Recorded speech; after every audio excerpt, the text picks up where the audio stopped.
좋은 아침입니다. 아침의 하나 뉴스 종합 비타민 아침의 매일경제 김우미입니다. 오늘의 일면 같이 들어가 볼까요? 매일경제입니다. 운동권 특권 정치 청산이 시대정신이다 라고 어제 한동훈 비대위원장이 얘기를 했습니다. 네, 국민의힘의 새 비대위원장이죠. 어제 이제 취임 첫날이다라고 볼 수 있을 것 같은데 여기 뒤에 보이시나요? 함께 가면 길이 됩니다라는 이 백보드도 같이 있었습니다. 지난 19일 사실상 비대위원장 자리를 수락하는 거 아니냐라는 얘기가 나왔던 바로 그날 한 얘기죠. 같이 가면 길이 되는 거 아닙니까? 라는 요 얘기를 했었는데 요걸 지금 백보드로 운동권 특권 정치 청산이 시대정신이다 라고 얘기를 했습니다. 그러니까 민주당 야권을 향한 공세적인 그런 내용이 담겼는데 요 얘기만 했느냐? 다음 기사도 보겠습니다. 동아일보입니다. 한동훈 지역구도 비례도 총선 출마 안 한다. 이 얘기는 본인의 신상에 관한 얘기인 거죠. 네, 본인은 이제 온전히 비대위원장으로 헌신을 하겠다. 지역구도 비례도 출마하지 않겠다. 국회의원 자리 갖지 않겠다라고 얘기를 했습니다. 서로 다른 듯해 보이는 두 가지 메시지를 내놨는데 다음 기사까지 좀 이어보겠습니다. 한국일보입니다. 불출마 한동훈, 야 운동권 정치의 선전포고. 네, 앞서 나왔던 두 가지가 하나로 지금 담겨 있죠. 불출마를 선언한 한동훈, 야 운동권 정치의 선전포고를 했다라는 겁니다. 본인의 기득권을 내려놓고 현재 기득권이 된 운동권을 지적을 하면서 대비되는 효과도 같이 고려한 거 아니겠느냐라는 얘기가 사실 한국일보의 제목에 좀 내포가 돼 있다라는 점도 캐치하시지 않았을까 싶습니다. 저희가 세 개의 다른 제목 같이 보여드리는데 이 얘기는 잠시 뒤에 대담으로도 좀 같이 짚어보겠습니다. 다음 기사 볼까요? 세계일보입니다. 이낙연, 정세균, 삼총리 회동 추진 공감. 네, 어제 저희가 방송에 말씀 주셨죠. 조찬으로 두 사람이 만났다. 이낙연, 정세균 두 사람이 만났다. 두 사람 만나서 한 얘기가 김부겸 전 총리를 포함해서 세 총리가 같이 만나는 이 회동을 추진하자는데 공감대를 이뤘다라는 얘기가 나왔습니다. 이 얘기도 잠시 뒤에 대담으로 좀 짚어보겠습니다. 다음 기사 볼까요? 조선일보입니다. 프랑스처럼 동거 커플도 가족으로 인정하는 방안을 추진하고 있다라는 소식입니다. 네, 저출산이 다음 달부터 이 정책으로 좀 공론화할 것 같다라는 얘기인 건데요. 어제 사실 윤 대통령이 그 얘기를 했습니다. 저출산, 과도한 경쟁의 원인이면 고쳐야 된다. 그만큼 저출산에 대해서 뭔가 획기적인 내용을 내놔야 된다라는 내용을 얘기를 했었죠.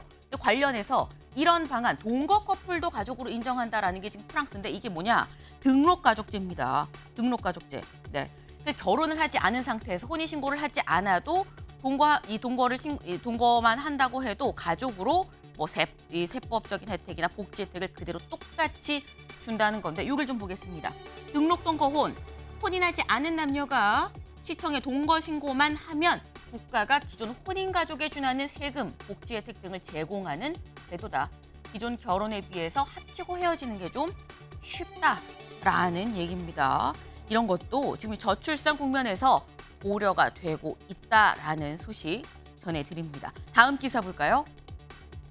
경향입니다. 실거주 사유 입증 대법, 집주인 책임이다 라는 내용입니다. 네. 사실 임대차 계약을 하면 한 번에 한해서는 이 앞서 있었던 이 전 계약 내용 그대로 이 전세금이 올랐지만 예전에 낮았던 그 전세금 그대로 똑같이 계약을 한 번에 한해서도 할 수가 있죠. 다만 집주인이 제가 직접 들어와 살 겁니다. 제가 실거주할 겁니다. 라고 얘기를 하면 계약갱신을 할 수 없습니다. 그런데 일부 이런 일들이 지금 왕왕 일어나는 게 제가 들어와 살 겁니다. 라고 얘기하고 전세금을 올려서 다른 사람한테 전세를 주는 경우도 있다라는 거죠. 근데 이 경우 실거주한다는 이 부분에 대해서 대법원에서 이건 집주인이 증명할 책임이 있다. 실제로 본인이 실거주를 하는지 안 하는지 여부를 본인이 입증을 해라라고 판단을 내렸다라는 겁니다.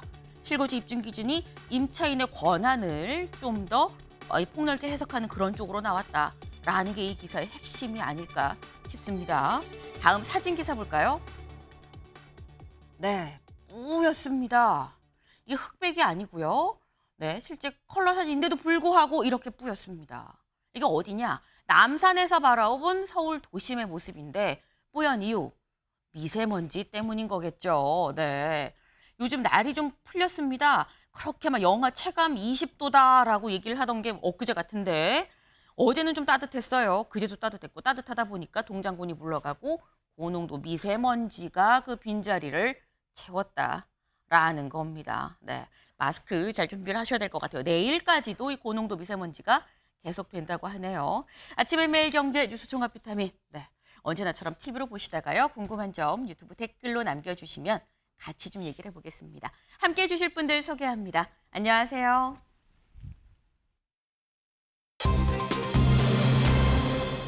네, 큰 그림 인가라는 물음표가 지금 붙었습니다. 무슨 얘기인지 기사 같이 보죠.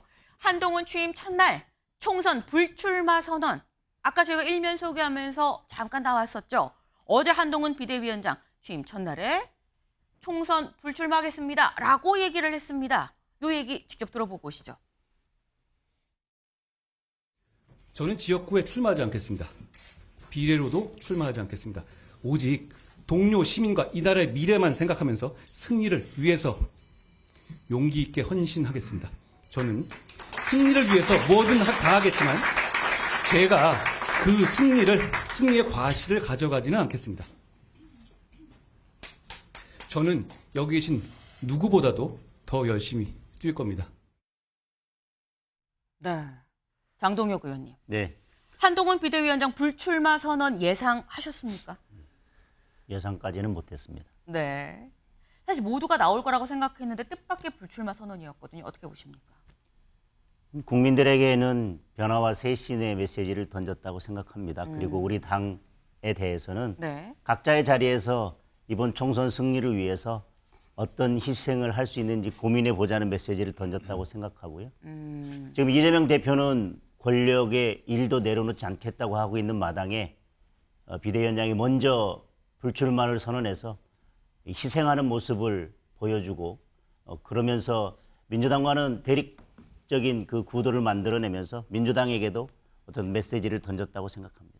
민주당한테도 메시지를 던졌다. 이해식 의원님. 네. 민주당은 메시지를 받았습니까? 어떻게 보세요?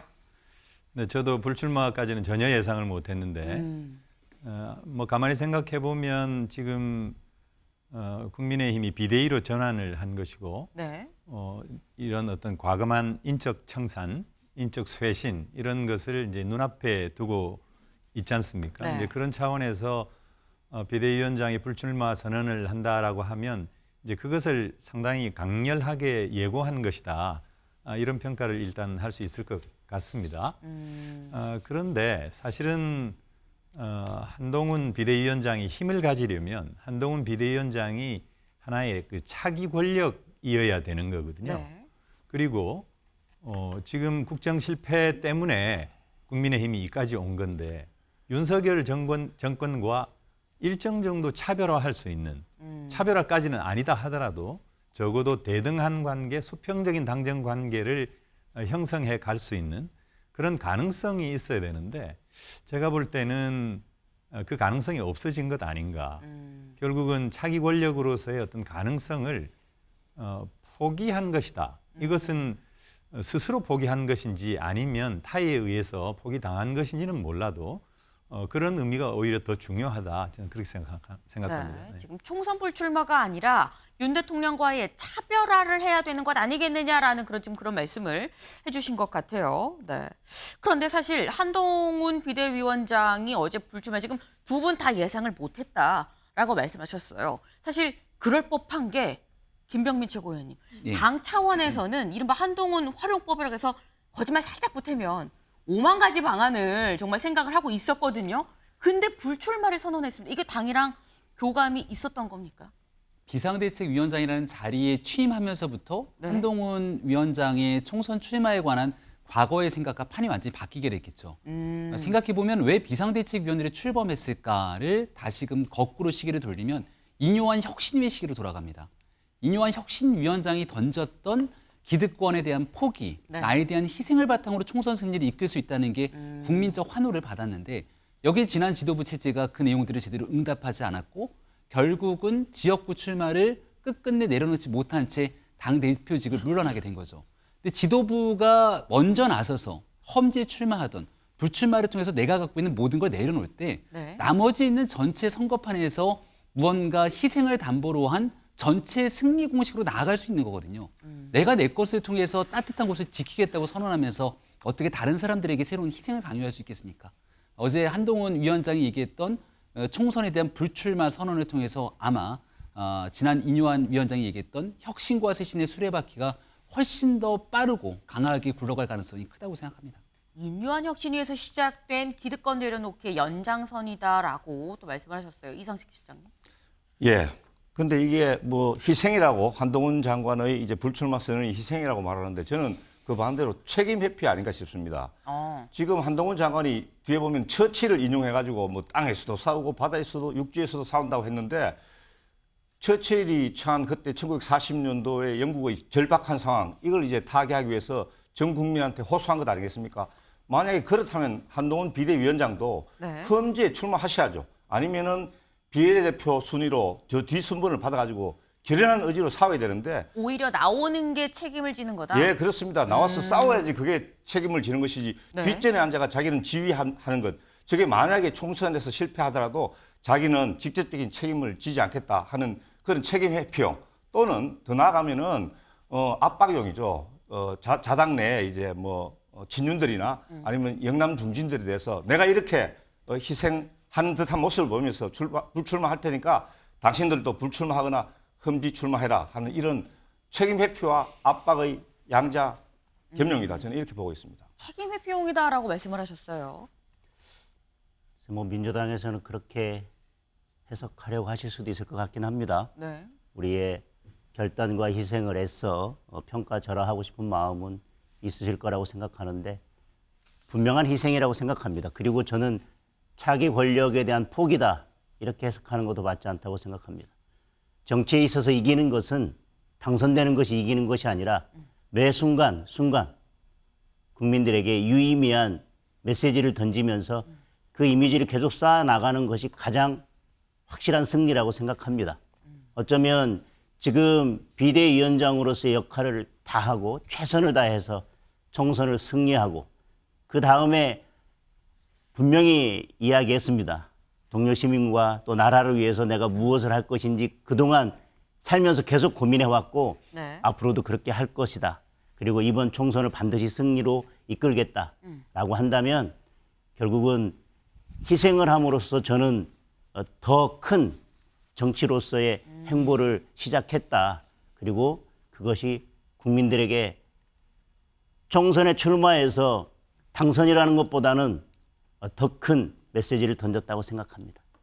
사직생 생직사의 느낌으로 첫 정치 첫발을 내디딘 거 아니겠느냐라는 말씀을 하셨는데 어제 이 한동훈 비대위원장의 불출마 선언을 보고 정청래 최고위원은 SNS에 이렇게 올렸습니다. 뭐라고 했느냐.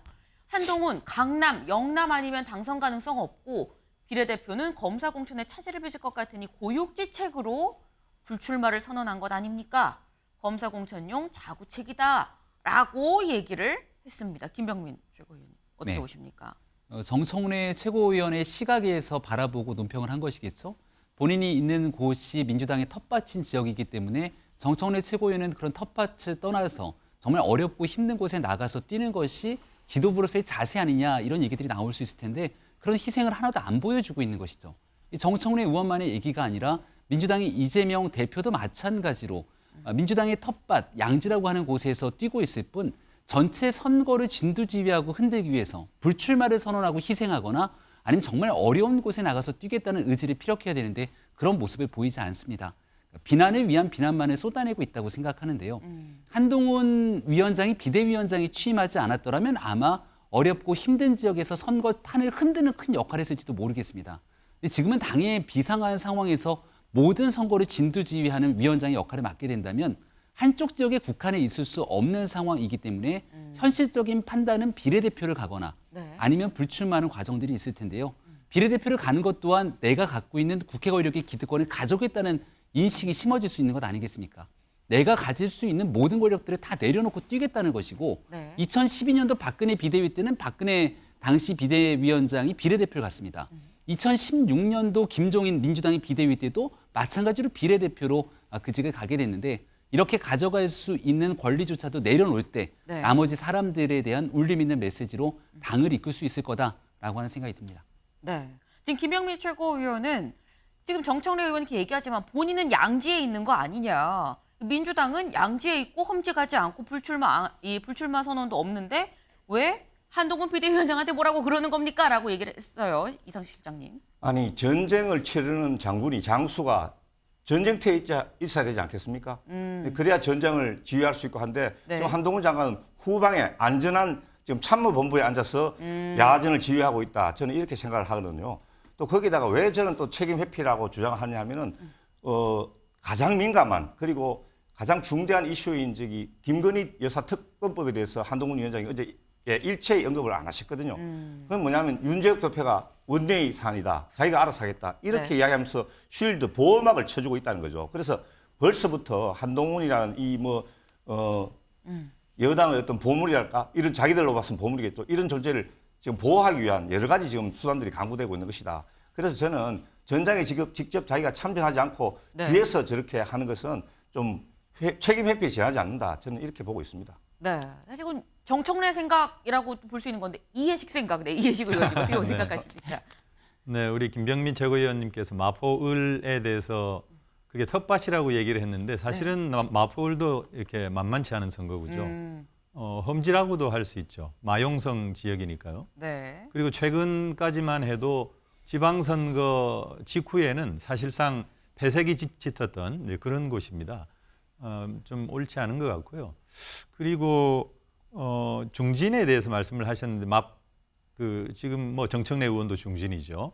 희생을 요구를 받을 만하다 이렇게 생각을 합니다. 그런데 지금 민주당은 3선 이상 중진들이 77%입니다. 네. 23%가 초재선이거든요. 네.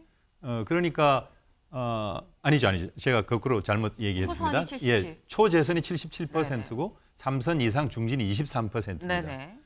당시 김은경 혁신위 때 민주당은 오히려 중진이 부족하다. 중진이 희귀자원이다. 그런 얘기까지 했었습니다. 그러니까 행정부의 아주 강력한 그런 힘을 견제할 수 있는 일종의 의회 권력에서 아주 좋은 의정 활동을 매우 잘하는 중진은 굉장히 중요하거든요. 그런 측면에서 보면 이렇게 중진이라고 해서 무조건 다 이렇게 내려놓고 불출마하고 이렇게 하는 것만이 능사는 아니고 그것은 잠시 선거 시기에 지금 국민의힘이 이 위기 상황에서 네. 위기 돌파를 위해서 뭔가 국민들께 뭐 각색을 한다 그럴까요? 이제 그런 측면에서 국민의힘의 어떤 곤궁한 처지를 반증하는 거다 이렇게 말씀드릴 수 있겠습니다. 네, 뭐 중진이라고 다 희생을 하는 것만이 능사는 아니다라는 말씀을 하신 것 같아요. 네, 다음 기사를 좀 이어서 보겠습니다. 불출마로 총선 배수진 쳤다. 친윤 중진의 당신들도 희생 압박. 아까 말씀 중에 잠깐 나왔죠. 나온 얘기 중에 결국 본인이 불출마를 하겠다는 얘기는 친윤 중진한테도 당신들도 희생하십시오라는 압박 차원 아니겠느냐라는 얘기가 될 수 있다는 겁니다. 근데 아까 김병민 최고위원께서 말씀하신 게 이게 결국은 처음 시초는 인요한 혁신위에서 쏘아 올린 거를 지금 한동훈 비대위원장이 받아서 희생 그 공을 받았다라고 말씀을 하셨거든요. 그럼 김 최고님. 네. 지금 이 인요한 혁신위원장이 쏘아 올린 쇄신 바통을 한동훈 비대위원장이 이어받았다고 본다면 어제는 첫날이었고요. 앞으로 추가적인 어떤 구체적인 압박 조치가 있을까요?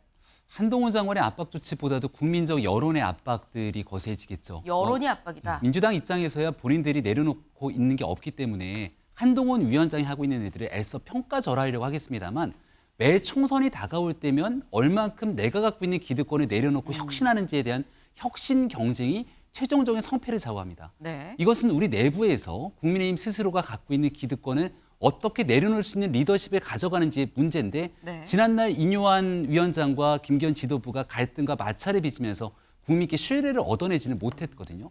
이걸 한동훈 위원장이 오자마자 제 첫 번째 일성으로 내 걸 내려놓은 겁니다.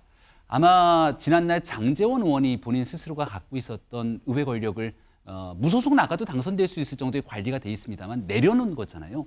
그 물꼬들이 앞으로 연이어서 터져나올 가능성이 매우 높다고 생각하고요.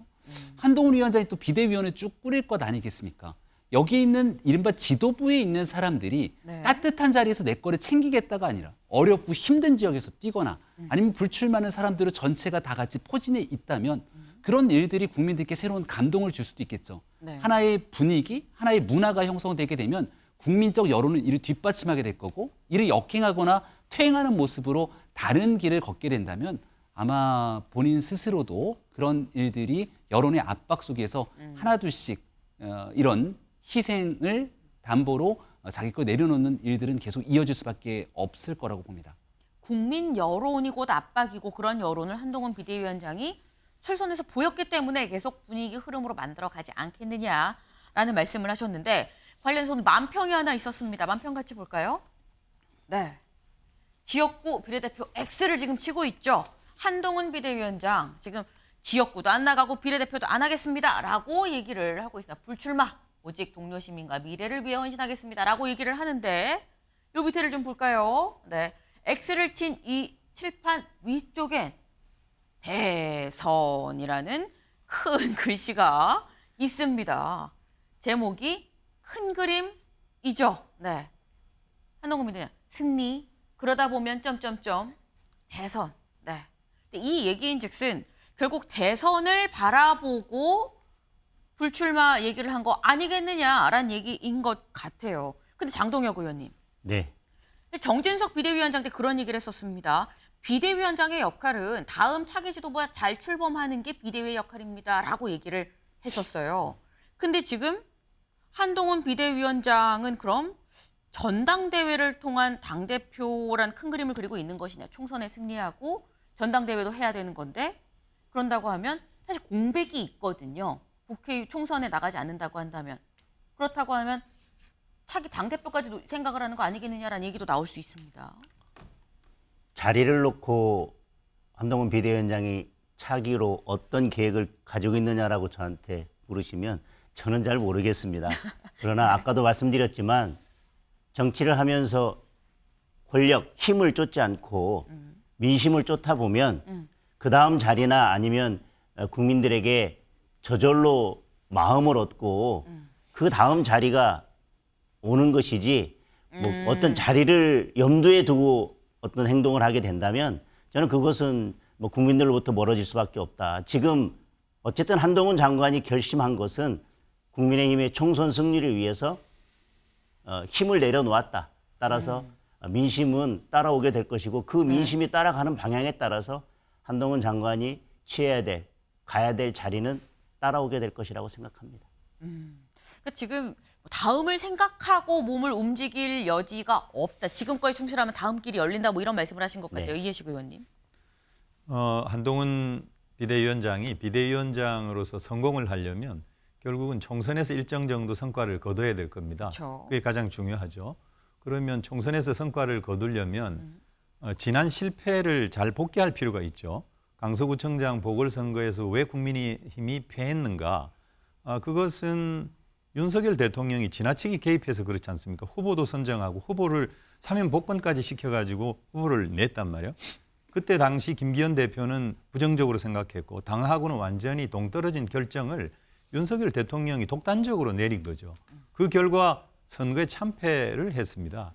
그래서 강서구청장 보궐선거 이후에 국민의힘이 총선에서 어느 정도 성과를 거두려면 결국은 수평적인 또는 대등한 당정 관계를 가지는 것이 가장 중요하다. 네. 그리고 그런 바탕 위에서 당이 독립적으로 공천이라든가 또는 총선에 대비하는 모든 시스템을 독립적으로 행사할 수 있어야 된다. 그런 차원인데 지금 한동훈 비대위원장은 윤석열 대통령의 아바타, 뭐 소위 윤바타라고 얘기할 정도로 거의 한몸이단 말이에요. 그래서 대통령께서나 아니면 한동훈 비대위원장도 저는 아직까지 검사 티를 벗지를 못했다. 검사 동일체 원칙에 입각해서 거의 한몸으로 움직이는 홍준표 대구시장의 표현에 빌면은 직할체제로 가져갔기 때문에 과연 다음 총선에서 국민의힘이 성과를 거둘 수 있는가? 극히 비관적이다 이렇게 보는 거죠. 그래서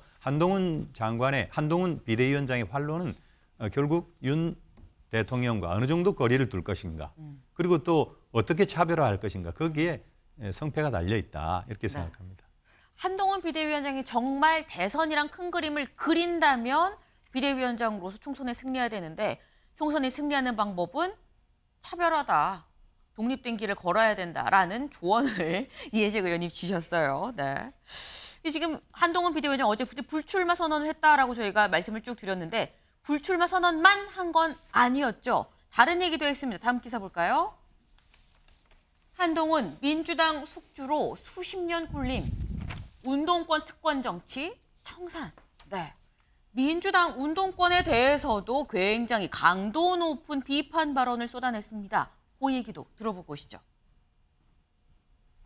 중대 범죄가 법에 따라 처벌받는 걸 막는 게 지상 목표인 다수당이 더욱 폭주하면서 이 나라의 현재와 미래를 망치는 것을 막아야 합니다. 그런 당을 숙주 삼아 386이 486, 586, 686 되도록 썼던 영수증 또 내밀며 대대손손 국민들 위에 군림하고 가르치려 드는 운동권 특권 정치를 청산해야 합니다. 이재명 대표의 민주당이 운동권 특권 세력과 개딸 전체주의 세력과 결탁해서 자기가 살기 위해서 나라 망치는 것 막아야 합니다. 네. 운동권이 민주당을 숙주로 삼아서 특권 정치를 계속하고 있다. 청산해야 된다라고 얘기를 했습니다. 이상식 실장님. 어떻게 네. 들으셨습니까?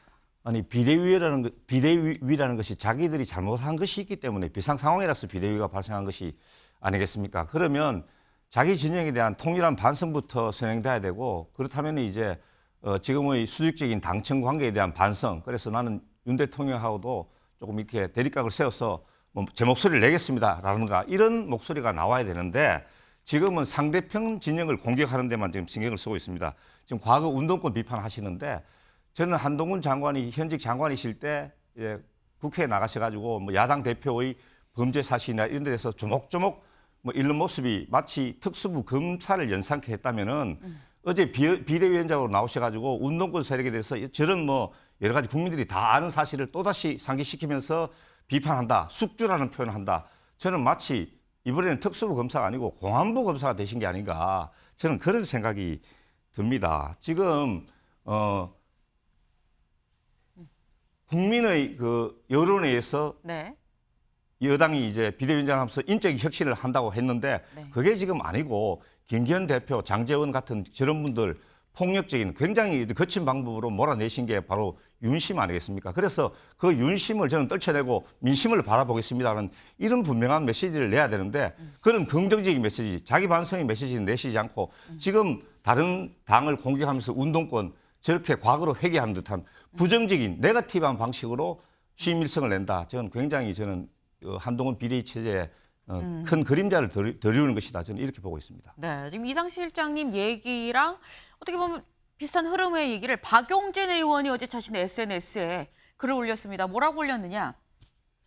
취임하자마자 남의 당 걱정해 주시는 건 고마운데 민주당 일은 민주당이 알아서 하겠습니다. 지금 한동훈 비대위원장이 되새겨야 할 말은 너나 잘하세요 라고 얘기를 박용진 의원이 SNS에 글을 올렸습니다. 김병민 최고위원님. 네. 지금 민주당 걱정하지 말고 국민의힘 잘하세요 라고 지금 말씀을 하셨거든요.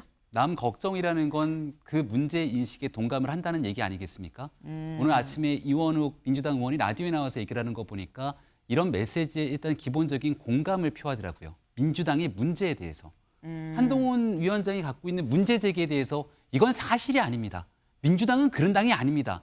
라고 얘기할 수 있는 민주당 의원들이 있으면 손을 들고 나와서 반박을 해보시기 바랍니다.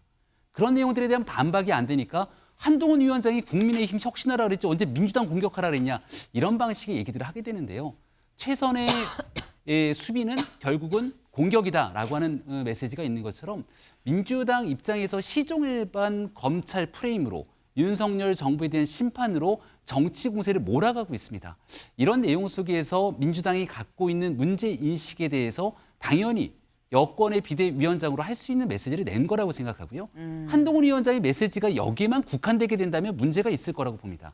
이런 문제 인식과 민주당이 갖고 있는 처절하게 많은 문제에도 불구하고 왜 국민의힘은 민주당을 압도하지 못하는가. 여기에 대한 반성의 메시지도 함께 내는 거거든요. 거기에 대한 보완적 조치와 새로운 개혁과 쇄신은 쇄신대로 가져갈 것인데 민주당은 그렇다고 해서 모든 것들을 다 해도 용인될 수 있는 정당은 아니지 않습니까? 이런 문제 제기가 불편하다면 여기에 대한 문제 제기에 민주당이 어떻게 변화할 것인지 거기에 대한 답을 먼저 내어놓는 게 우선이라고 생각합니다. 한동훈 비대위원장의 지적이 그럼 틀렸다는 것이냐? 틀린 건 아니지 않느냐? 자당 의원도 인정을 했다라고 지금 말씀을 하셨는데 하지만 또 이런 얘기도 나오긴 합니다. 다음 경향 기사 같이 볼까요? 네, 나은 정치 말하며 반민주당 구호만 사실상 선전포고문. 네, 지금 약간 뭐 흐름을 좀 약간 같이 하는 것 같습니다. 아니 국민의힘 비대위원장 국민의힘 얘기를 해야지 왜 민주당 얘기를 하는 겁니까? 라고 아까 이상식 실장님 말씀을 하셨는데 지금 그런 취지의 제목인 것 같아요. 왜 나은 정치를 얘기하면서 반민주당 얘기만 얘기를 하느냐라는 건데 김영미 최고위원께서는 아니 근데 뭐 민주당이 그럼 그렇지 않다는 건 아니지 않지 않느냐라고 또 말씀을 하셨어요. 근데 그렇다고 해도 장동혁 의원님 네. 민주당 문제는 민주당 문제고 국민의힘 내부 자성의 어떤 목소리에도 좀 약간 인색하지 않았느냐라는 평가도 나오긴 합니다. 그 부분은 어떻게 보세요? 저는 어제 그 취임하면서 네. 낸 메시지의 맥락을 보았으면 좋겠습니다. 민주당의 상황이 이런데도 불구하고 왜 국민의힘이 국민들로부터 마음을 얻지 못하냐. 민주당의 상황은 이렇다. 궁극적으로 우리 반성이다. 그래서 우리가 어떻게 해야 되겠냐.